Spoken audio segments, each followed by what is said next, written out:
Estamos de volta com o Café da Manhã pela TV Nativa, aqui conosco o Dr. Sandro Bíscaro. O tema de hoje é defesa do consumidor ou o trabalho que é feito pela Promotoria de Defesa do Consumidor. Dr. Sandro Bíscaro, a gente estava falando sobre PROCON. O PROCON não pode se resumir apenas a trazer as pessoas para tentar um acordo. Se o empresário não sente, não perceber que ele pode sofrer alguma sanção, ele vai recorrer na sua infração. Não precisa nem recorrer, basta que ele não vá ao PROCON. Porque o PROCON hoje... Não respeita o órgão, né? Não respeita, mas como é que vai respeitar? Se o próprio órgão não se faz respeitar, quem vai respeitar? O que deveria ser feito então, doutor Sandro? É só ele exercer o papel que está na lei. Sair para fiscalizar. De sair para fiscalizar e aplicar multas. E outra coisa, para você ter uma ideia, eu cheguei a propor, uns 2 anos atrás, fizemos um acordo numa ação civil pública e eu propus direcionar R$65 mil para investir no PROCON, para comprar o que o PROCON precisasse. Mas eu queria que tivesse a contrapartida, que o PROCON funcionasse. E essa contrapartida não ocorreu. Ou seja, ainda que você injete dinheiro no órgão, ele não funciona. Tem coisas que eu não consigo entender.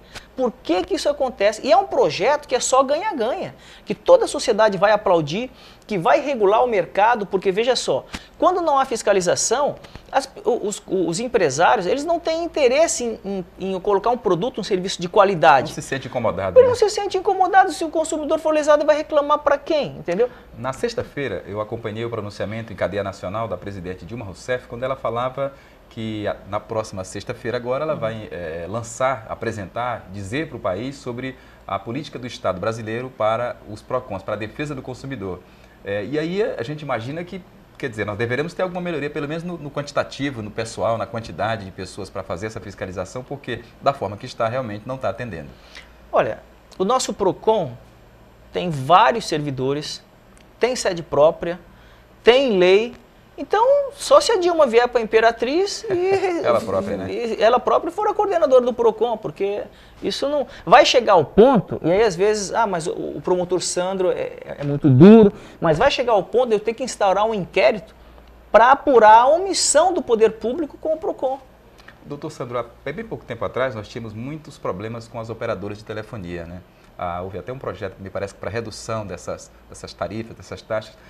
Como é que está o comportamento dessas empresas hoje? Ainda há muita reclamação quanto ao funcionamento, mas nós tivemos aqui problemas seríssimos, inclusive com a impossibilidade de algumas delas continuar comercializando. Uhum. Como é que está o problema das operadoras hoje em Imperatriz? Pois é, há cerca de 3 anos atrás, eu consegui fechar uma dessas operadoras porque ela não tinha a mínima qualidade na prestação dos serviços dela.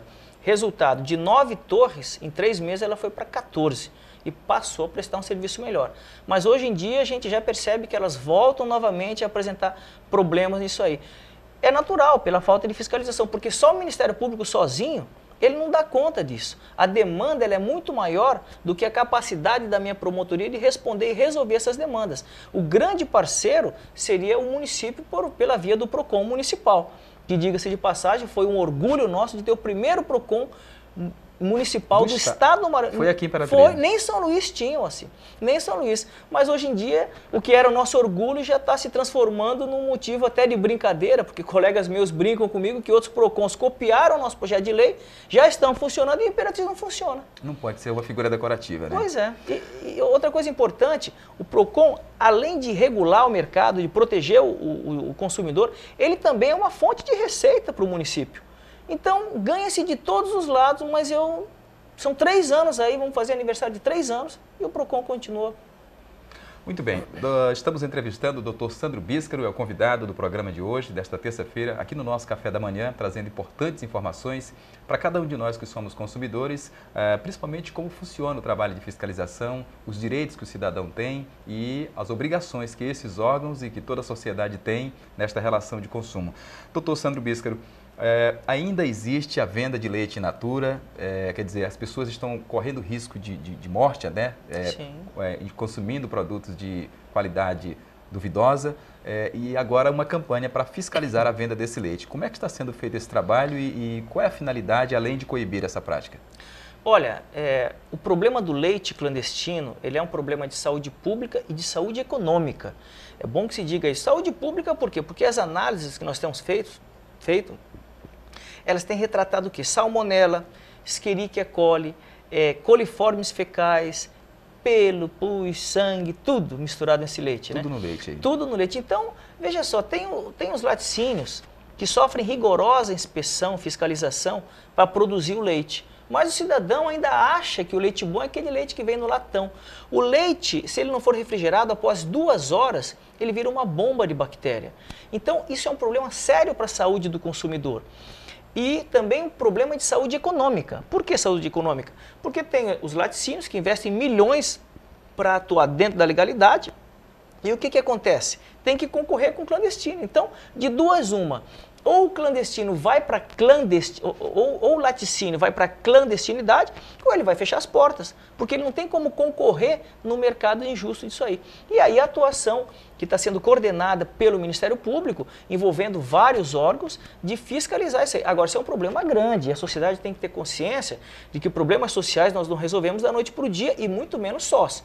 Doutor Sandro, além desse pessoal que vende no latão, os laticínios também deverão ser fiscalizados. Porque a gente que trabalha na imprensa ouve tudo. E a nossa Constituição diz que é dado ao cidadão o direito de livre expressão, portanto, vedado o anonimato, e quer dizer, você tem que provar aquilo que você está falando. Mas há informações de que alguns revendedores de leite colocam soda cáustica para conservar o leite, quer dizer, produto químico. Isso deve ser alvo de fiscalização e de análise também. Claro. Porque a Constituição da empresa não pode eximir ela da responsabilidade de oferecer um bom produto. Claro. Né? Agora, veja só, se o laticínio faz isso, Imagine lá, porque o laticínio ele pode sofrer uma fiscalização e pode ser responsabilizado, porque está escrito ali o nome do laticínio.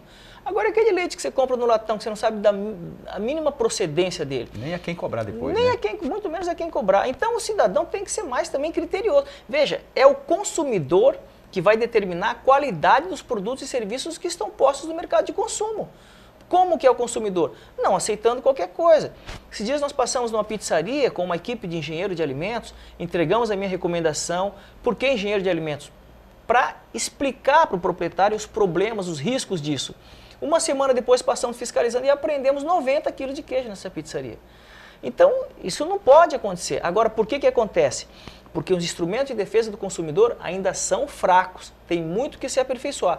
Por mais que o promotor Sandro se esforce, mas o Ministério Público, as instituições de defesa do consumidor, PROCON, Ministério Público e etc., ainda tem que aperfeiçoar para fazer uma fiscalização mais...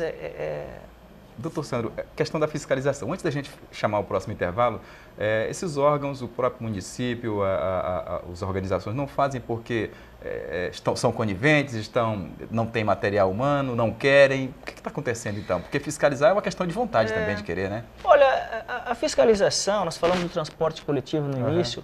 Em primeiro lugar, qualquer pessoa que tem um mínimo de bom senso imagina que se o município celebra um contrato com uma empresa de ônibus para ela prestar transporte coletivo, quem que tem que fiscalizar esse contrato? É o município. É o município que celebrou o contrato, ele tem que fiscalizar a execução desse contrato. Mas isso não está ocorrendo. A mesma coisa no nosso trânsito.